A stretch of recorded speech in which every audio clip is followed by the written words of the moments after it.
So I'm going to tell you a little story about a crazy mission that I accidentally ended up taking up. And at the end of this presentation, I'm going to give that mission to all of you to take it over. So I'm Lucy, I'm the founder and CEO of Creatives for Climate, and I'm going to talk to you a little bit about the climate crisis and the creative industries. So today, 5 years on, and I'll tell you a little bit about how we started, but we're the largest by numbers, not by institutional support, the largest movement of communicators turning the power of influence into a force for climate action. So we've mobilized 7,000 members over 90 countries, and we have a fast-growing alliance of ethical agencies. And we started really as a response to this letter by Extinction Rebellion that was published in The Guardian. It said, advertising has helped promote high-carbon lifestyles and hyper-consumption. If we are to survive, this must change rapidly. As mediators between the public and brands, the industry is uniquely capable of driving rapid behavior change and should take the lead rather than be driven. And this is really exciting because it's not just pointing the finger, it's also saying, like, you uniquely have the opportunity to persuade, to influence, to be part of the change. So in 2019, this is pre-COVID, of course, people were in the streets, we had Fridays for Future, Extinction Rebellion was really mobilizing people all over the world, and we got involved. So over in Amsterdam, we partnered with Extinction Rebellion to craft this message. It was a big billboard held at the first summit at Petroganda with a sold-out audience, and I have to say, every good movement starts with a summit, with a festival, with a meeting of minds. And to be completely honest, you can see how cute, we had a logo, our banner was there, and everybody thought this was a movement, and it wasn't, it was just an event. And so ever since this day, my life has been caught up mobilizing this energy and momentum that's really growing within the industry. So 5 years on, we've turned into an ecosystem enabler with clear pathways for individuals to mobilize, to upskill, to take collective action, for agencies to pioneer a new definition of what good looks like, and for brands and clients to submit their briefs to our network. When we talk about creativity, we're talking about marketing, advertising, and PR, to clarify, and communication agencies. And all of this works to shift the influence of creativity from pollution to solutions. I got that right. So last year was a really exciting moment for our movement collectively. The UN Secretary General stood up and said, we must stop madmen fueling the madness. So this was a UN-backed awareness of the role of persuaders in building the social license of fossil fuel clients and backing the call for a fossil ad ban. And so why oil and gas? Well, fossil fuels are the dominant source of global warming. So the International Energy Agency data shows that over 80% of global carbon emissions. Like, if there's a place to start, let's start with oil and gas for obvious reasons. And why do fossil fuel companies engage with marketing, advertising, and PR? To shape culture, to build demand, to influence. Any other reasons? To greenwash?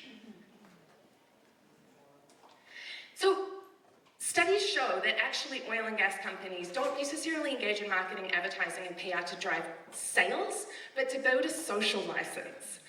So the social license is defined as the ongoing acceptance and approval from a community for an organization's operations, earned through building and maintaining trust and credibility, or purchased, where it can't be earned, it can be purchased through the sponsorship of culture, sports. You're going to hear about a lot of efforts that have recognized this deceptive behavior. In recent years, we have witnessed a striking evolution of the methods used to deceive people about the harmful effects of fossil fuels, from the mass marketing of false climate solutions and net zero commitments to the capture of critical climate negotiations like COP.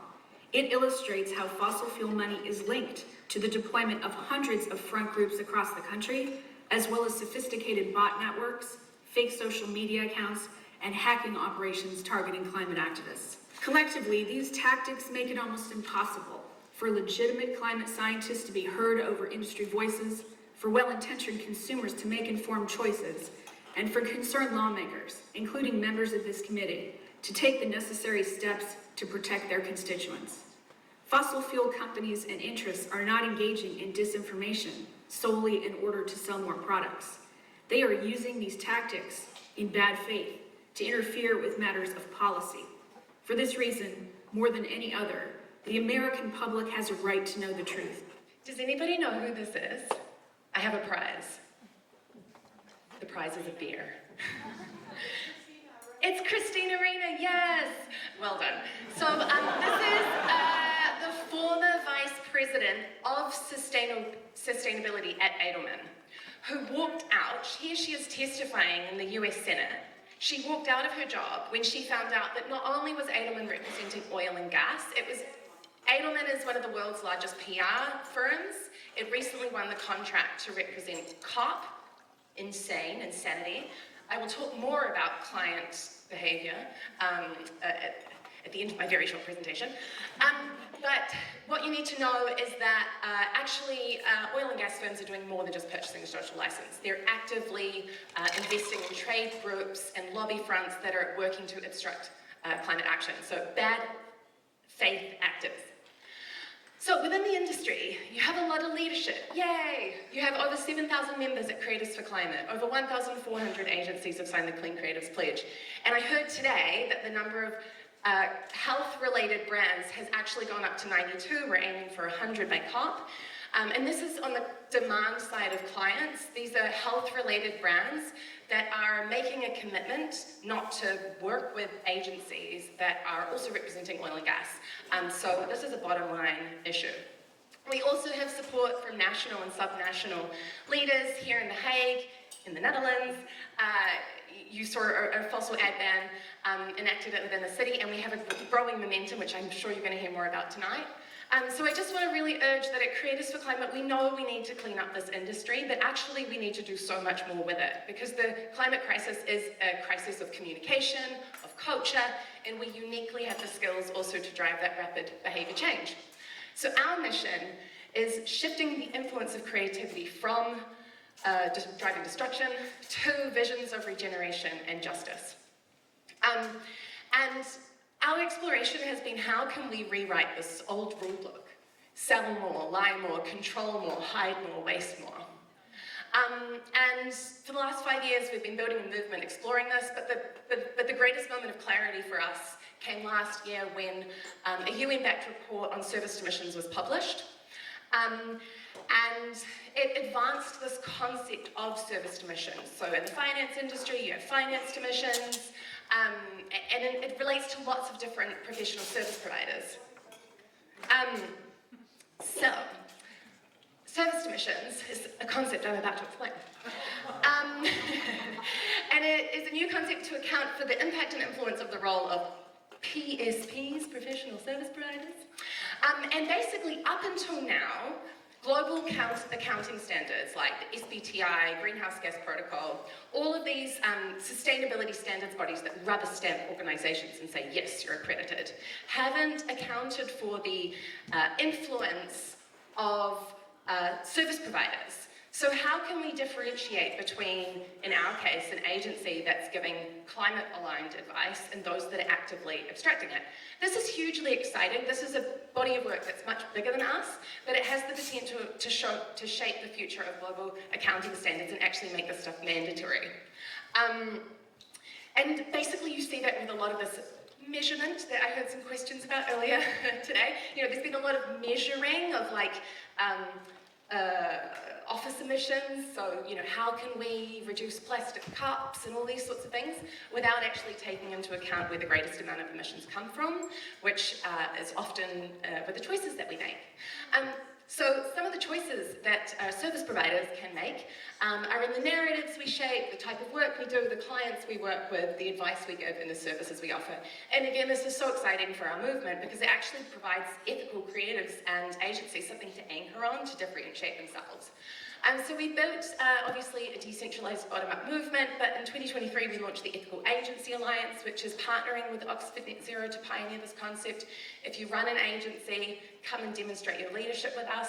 I'm not going to talk about the action areas that account for the service to missions framework, but it's more than measurement, is all I want you to know. It actually offers a way to account for how do you drive systems change, how do you shape your client relations. So it's really exciting, and these are just some of the examples of our agencies across the world, from low carbon campaigns to training to Mother Nature on the board.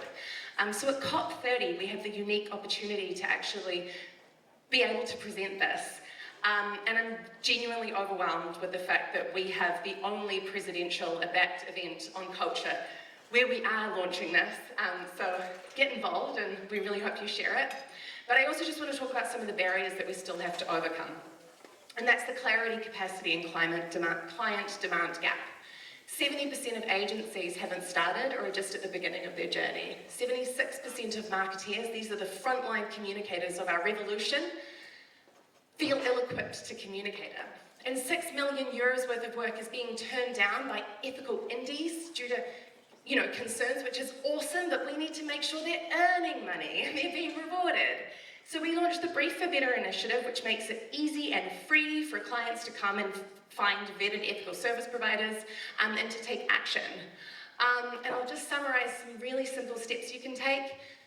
This is our commitment. I'm very proud of the fact that we've included recognition of the intersectional nature of the climate crisis we face, because that's been there from day one, and I think it's increasingly important.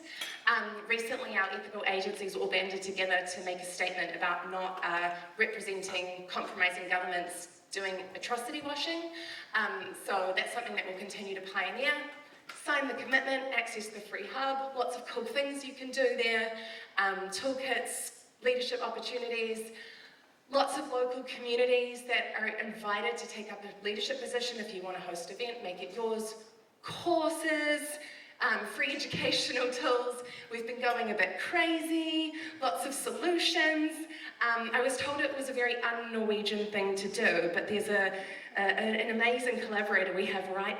Dickon Bonvik Stone is the pioneer of our partnered Communicating Climate Change course. Round of applause.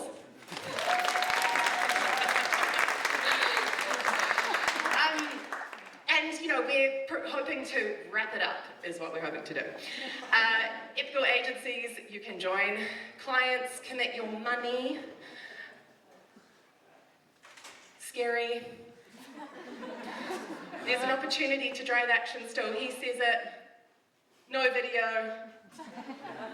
Join us.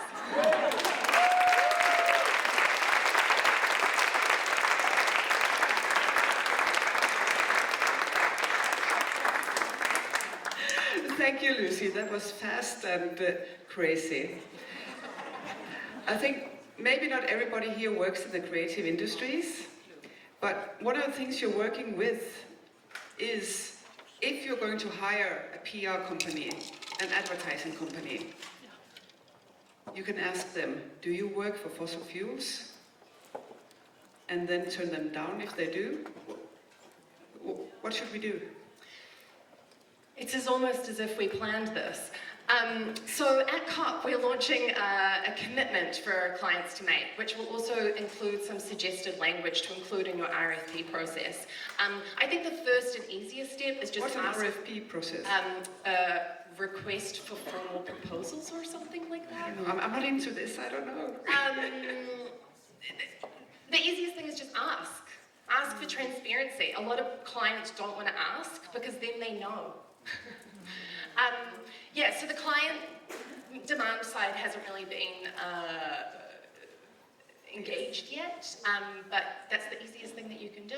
And I guess, think about it from your business case. If you are, driving a business in coffee and cocoa, and then you're working with a service provider that also has a contract with oil and gas, you're essentially giving your money to a service provider that is actively working against the security of your future supply chain.